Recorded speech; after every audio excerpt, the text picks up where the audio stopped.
Right, well, I'm Rosalie Sugrue, and I'm a Methodist lay preacher and an author. And I'm Troy Sugrue, her son, and grew up as her son. Right from the beginning. And as a Methodist, very much in the bosom of the Methodist family. Well, I suppose in the very early days, I was like most children, that I went to Sunday school and I learnt the Bible stories very well. But really, children aren't concerned whether a story is real or not. Children appreciate a story for a story. And I think I was very much in that mode. So that to me, Bible stories were in fact Bible stories of a rather exciting culture. And very graphic, exciting things happened in Bible stories. And I was happy to think of them as stories because some of the things that happened were horrible, like happened in ordinary folk stories. The God I believed in was a God is good and a God is loving. Yes, well, we grew up in a uniting congregation, so I've never known a pure Methodist. We were always part of a uniting experience, which I think has an imprint, which I think was very positive. And we lived in a small, more or less rural town, being Hokitika, where you would think things might be quite conservative and possibly old-fashioned, but I think I was very lucky that, I only ever was exposed to very, I think, progressive thinking and progressive theology from the clergy that we had and the lay people and a great community of love and support and all the things that you would aspire to be a part of. So yes, I had a very, very wonderful experience of church as a young person, as a child and a young person. Troy and I encouraged Troy to write stories too, and he was published in the press as a child. But the first thing that we did as a collaborative work was not just, I don't know if this, where will I show that? Where will we show it? It's right there. Probably not going to show up. There. This was done by a group of us in Dunedin, and it was a guide for people coming new to the church, what they should believe, and it's called Faithful and Free. What they should believe.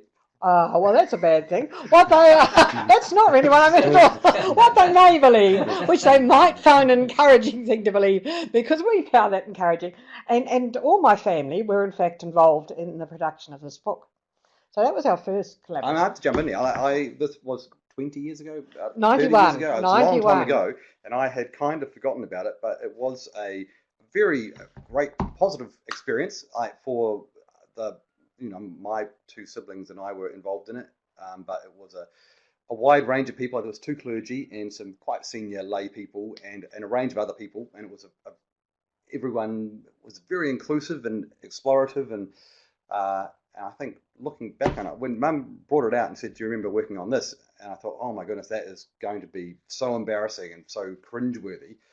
And we had a look through it, and it's remarkably, I feel very proud of the whole team that were involved in that, and I guess particularly the leaders, because it is it's still, as a person who's not actively church person and wouldn't actively identify as being Christian, I find this piece of writing here and the thinking behind it very valid, and I'm very comfortable with it, and it's a sort of community that is very appealing to me, and the values and community of it totally resonate. Evan and David. Evan and David were the guys that gave the theological input that the rest of us critiqued. But then Troy and I decided to write a novel. Well, it was Troy's idea, really. And it's called A Thriller with Soul, is what the little tag across the top goes. It is actually called The League of Lilith. Troy, perhaps you can explain how the League of Lilith. Okay, so part of my motivation for this was because Mum here is a big writer of material for use in worship. So she writes a lot of sermons, but Women's fellowship as a lay preacher, but she also writes a lot of material in a more creative way for creatively exploring faith and entertaining sometimes, but often educating people. And there was such a lot of great material that has been developed that has been seen by 10 ladies at the Methodist fellowship meeting, or or in a small little a small little congregation in the middle of nowhere. So a lot of really valuable material that I thought was great and deserved to reach a wider audience, and also that brought a really valuable lens to some of the biblical stuff, because Mum has her own way of understanding into biblical things and then communicating it. And I thought, and she really specialised in women of the Old Testament for a long time. Was her women of the Bible field in general of interest. So she really has a very deep scholarly understanding of.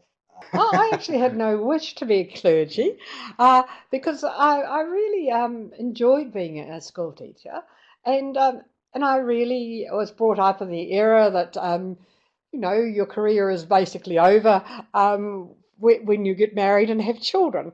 It was still sort of that era, but I was of the era that I got hooked into the feminist movement and realised that though I just loved being a wife and mother, women's roles should not be defined by that. And so, though I personally enjoyed it, I always kept my hand in with doing some relief teaching, and then I got interested in preaching and producing stuff for the church, such as these 10 plays which cover the whole church year for very simple, easy to put on ways of presenting a Christian message in the form of a play. And theme scheme, which is ideas for meetings, doing your own thing at a meeting, that goes right through the year. And then I'd written one that had just been printed, not published, for the Women's Fellowship, that had ideas for meetings for every month of the year. But then I extended it in this, making it useful for other groups like ordinary youth groups, secular as well as religious, or for elderly people who needed activities and were looked after and care. So that book has a range of things that will cover cradle to the grave stuff, really.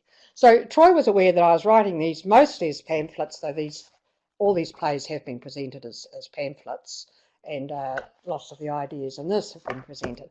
But as Troy said, we decided to do a novel, which is quite different, but presenting some of my feminist theology, and because I had done some quite in-depth Bible study on women of the Bible, and you say Old Testament, well, some of those stories are perhaps more exciting, but the woman of Acts are a very interesting woman too. So I do, appreciate all the women of the Bible, and I was very happy to use a creative way of fitting in some rather exciting lectures on women of the Bible that we've done through the main character here, or one of the main characters. I think in some ways, Sarai, the lead character, is in some ways a hyper-real extension of some of the ways that I imagined Mum could have been. She'd gone down a different path. And Sarai is, kind of an exaggerated version of what Mum is in some ways. Wow, you've never expressed that to me before. In my mind. Yeah. But you see, in the Bible story, Sarai becomes Sarah. In this book, a woman called Sarah becomes Sarai, which is an interesting twist, you see. And at the time, in the early 90s, late 80s, early 90s, the church was getting very overwrought about what they considered the gay issue, and a lot of division. And there were many horrible meetings and vitriol expressed, and learned papers, and horrible letters to the editor, and these sorts of things, and nasty church meetings. And then there were passionate people on the other side writing learned papers. And I thought, enough, there's got to be another way of looking at it. What if I wrote a novel that just presented a gay person as an ordinary nice person? And because we were living in a church that had a gay minister at the time, and the people of that parish really loved this young man, and they hadn't even sort of realised particularly that he was gay, because it was just not an issue. It was just that he was a nice chap. And when it became an issue from other parishes, other churches within the parish, to me, these other people don't know this man like we know him. you've got to get to know people before you can make any judgments. So I thought I'll just write a story that includes a bit of history that I know about the Methodist Church, a few things that have happened to me in my life, and I'd apply a bit of imagination, and I'll create I'll base the character on myself, then I don't have to do a lot of research like this book. Troy basically had the outline of the plot, and I had to find out all about Wiccans, for example. Well, yeah, but you got it wrong. I had to check it out. Look at these horrible pictures. I think you've got it wrong, boy. And correct you on that one. Yeah, and find out about Wiccans. This one, I didn't have to do any research at all.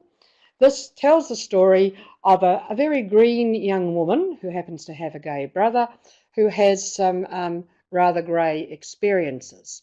And what I was trying to draw out, let me just go back slightly if I can. That was back in the early 90s. I wrote the first draft of this. It didn't get published. I did take it to a publisher, a feminist publisher in Dunedin, and they were interested, but then they were running out of money, so they didn't publish. And I'm very glad they didn't, because I let it lie for 20 odd years. And then the issue of suicide started to become a big thing in our church. And I happened to have a discussion with a Samoan woman who said, and that is theological, she said, I wish I could move my people on from their baby theology. She said young people feel they can't talk with their parents because their parents will condemn them, and they don't know where to turn if they get into any sorts of troubles. And I said, that reminds me of what life was like in the 50s and 60s. Young people couldn't talk to their parents about sensitive issues. I said, I know nothing about your culture, but I do know about my culture. Perhaps if I resurrected that story and directed a wee bit more towards suicide than I had originally, some people within your community, perhaps younger parents who might have teenagers or children coming near teenage, might find this book useful, was sort of my motivation. And so then I had Molly, the main character, encountering all sorts of issues that I developed in a what-if sort of way, just to raise things for people to talk about. So that's why Greens and Greys got published by Philip Garside Publishing. Very good publishing firm, if I may say so. Well, I think certainly in the culture that I move in, so middle class, largely white New Zealand, I think there's been a massive transformation in the intergenerational communication and the sense of openness and sense of safety in communication between young people and their parents in the last 2 or 3 generations. I mean, I felt very comfortable and pretty safe to explore most subjects and most things that were a stress to me with my parents, mainly. And I think it's even better now for my children. So I think, and to imagine back in what Mum speaks of her time, obviously the shift from there to probably when we were kids is probably the biggest shift, and now it's just continued incrementally. I think it's a good place, but it's a funny thing, isn't it? Because there is something about, people talk about being your children's parents rather than their friends, and that the line of that sense of difference between the parent and the children, there does need to be a sense of difference and perspective and respect. So there is a line somewhere which can, and I think that was probably the thing that got in the way in the past. Generationally, people thought to keep their role as the parents and the authority and even the protector, that they were a little shut down to more honest, open, exposed, vulnerable sharing from their children. So I think we're getting the balance right. People just didn't talk about sensitive issues back in the 50s. I mean, even like, the chaps that came back from the Second World War, they didn't talk about the horrors of the war, and you certainly didn't sort of openly talk about sex or traumas or getting depressed and being suicidal. Those sort I of think the things gay were issue just not talked about, and the gay issue gay wasn't issue talked is a about. really good symbol for this for me, because even when I was a young person, it was difficult to be openly gay as a young person, and most gay people would have been in the closet. And yeah, so I was, as a young person at school, I was not aware of anyone at school being openly gay. And then in my late teens and early 20s, people that you knew that were gay, some were in, some were out. And now, for my children's generation, they are absolutely. It's not even an issue. It's not. It's not a thing that is. It's not a question of are you out or not, because it's like no one has to be in the closet particularly. No, in general, obviously some people need to be, or choose to be, but it's so at ease for young people of this generation, and I just think it's a fantastic symbol of the cultural evolution that we just have a more inclusive society. That's right. And sex, just wasn't talked about. It really wasn't. And the being gay thing, of course, was illegal. I mean, this is what your generation doesn't even understand, that it was very dangerous to admit to being gay. So I still attend church occasionally. We certainly, as a family, we would go to the classic Christian special occasions, and I actually enjoy going to church. I enjoy going to church where there's great music, be it contemporary or choirs and classical, and I enjoy going to church to hear special speakers with I went to hear Lloyd Gearing recently, so to be intergenerationally. It's not the perfect example, but yes. So I still find a lot of value in church, but I find it ultimately going to church, a combination of things, boring. I find it boring, and my family finds it boring. I would have to tie my children up and drag them into a church. They will come begrudgingly to please the parents and the grandparents and to be polite, but they just find it boring. And I find a lot of church does a lot of great things, and I value the community. And if church could be church without the boring stuff, and half of that is theology, even in churches that I quite like, and churches where I have respect for the perspective of the clergy, it's still a lot of mumbo jumbo and stuff that is irrelevant and kind of ridiculous. I think you need to explain to the viewers that how in church you were with your Order Right, yes. So I grew up incredibly in church. My mother is a lay preacher. My wife's parents were clergy, and I lived a life of full immersion in church from birth, active in every area of the church, and then did the Order of St. Stephen, which is a year of costly service that Methodists and Presbyterians can do, and then worked for the Methodist Church in the education division for a year. And so I was about as in church as you can possibly get as a young person. Yeah. Well, music has been a big part of my life, and the church community was really nurtured that for me as a young person. And in fact, now I have a lot to do with the performing arts in my work, and I produce a lot of performing arts, and so many of people in the arts have come from the church, because the church nurtures the arts.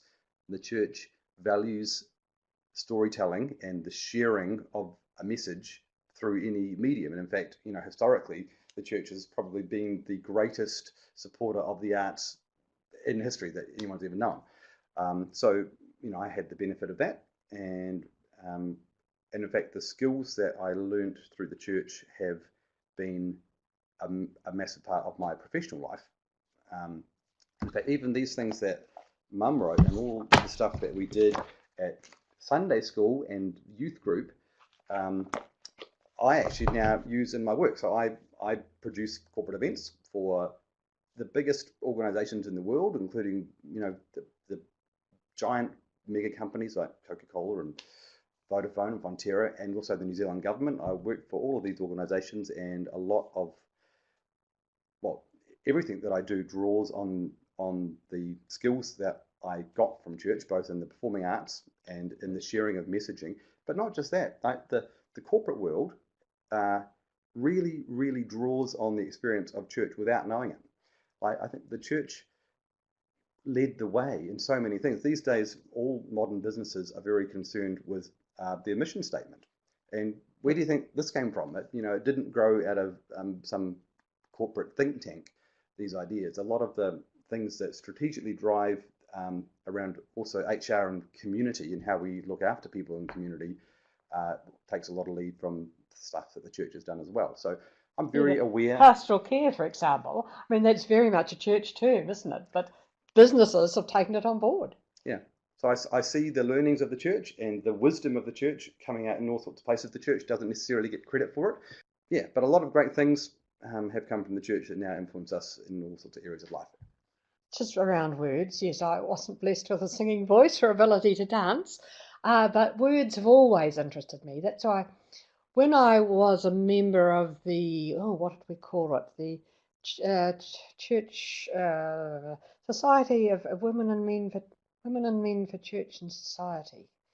I helped produce inclusive language workshops, because inclusive language has always been very important to me. And around Otago and even we went down to Invercargill, we produced workshops on using inclusive language within the church primarily, but just within your everyday life to try and be inclusive. So I've been a great believer in being inclusive. And one of the things I did in my youth was help bring women into JCs. I was the first woman to ever speak from the floor of a JC conference, and promote women as equals. And I never publicly, if I can possibly avoid it, refer to God as He, for example. It's very hard not to do because we're so sort of brainwashed into doing this. That's why I tend to write my sermons so I won't slip into to using language that's non-inclusive. But yeah, I feel it is really important that we respect and value all people regardless of gender, of orientation, culture. Yes, well, you see, I find puzzles as very educational, because people tend to think of puzzles as kid stuff, and they can be. They're a great way of entertaining kids in church if you want to, but it's a way of being educational as well. So I have produced books for kids loving church and this sort of thing of puzzles for kids, but puzzles are also really educational for adults. And that's why my puzzle that I have every month in Touchstone is actually geared for adults. But I'm currently producing a word search book that will be launched at the Methodist Women's Convention next year, which covers, sort of all aspects of the Bible, because just ringing words means you're getting to know names of people and what books they're in and this sort of thing in the Bible, what is actually in the Bible. And I myself, really sort of love the Bible. I learnt to love it as a child. And so I want to help share, because the Bible has been very important in my life, and I have a good overview of it. And I enjoy trivia, so I put them together into puzzles, which are fun, entertaining things, but they're also educational. Now, I hope that this book is sort of educational, and so I just really want to share things that have been useful in my life with others. I didn't mention this last book. Now, this last book, Green Hoe, is virtually, and there's one of those young women there actually is me. Some people wonder which. But this is just a larger one of these. It has basically the same stories in it, but it also takes the point of view of it being written from a hospital bed. of a woman who had a very ordinary female operation, and she couldn't pee afterwards. And the doctor says to her, well, there's nothing wrong with my operation. There must be something wrong with you. You must have a block. And so this woman is looking back over her life. So this book also gets to explore some physical problems around this and hidden disabilities as well as disabilities, because being mobility impaired myself, I've had to stand up, particularly in church buildings, about making them accessible for people. They'll stick their toilets down passageways that are down in the basement, up in the gods. They'll have grand steps and they don't want rails because they look intrusive, and ramps are just terrible. And I can understand that. A ramp might not look nice, but what's church about? Is it about people, or is it about the building? So inclusiveness, education, sharing, and sticking up for anyone who's discriminated against, and of course those who have disability are discriminated against. Well, just respecting everyone. And you see, because my parents, my father was a staunch Methodist and my mother staunch Churches of Christ, I learned very early on in life that good people can believe in different things. And I think that is a message I want to put across. I personally go to a liberal theology, but I can very much respect people who come from somewhere else if they are people who are doing good. And I think we are all different, and we express ourselves in different ways. And I think any people can believe whatever they look like, as long as what they believe is not harming themselves or harming someone else. That's the issue I want to say. And You asked, do we have a message or a summation or anything to offer to your audience and who is largely the Methodist community, and that's a very difficult question for me. I think that the most important thing that I would say, if I could speak to the Methodist community, would be to say thank you for the raising, the nurture that I received as a young person, for all that it gave me. So I have a real sense of appreciation to the Christian community and the Methodist community in particular. So it's difficult because I have a deep appreciation, and I don't know what the church could or should be doing now. But I value what I had, and I hope that that the church of today is creating similar opportunities for young people.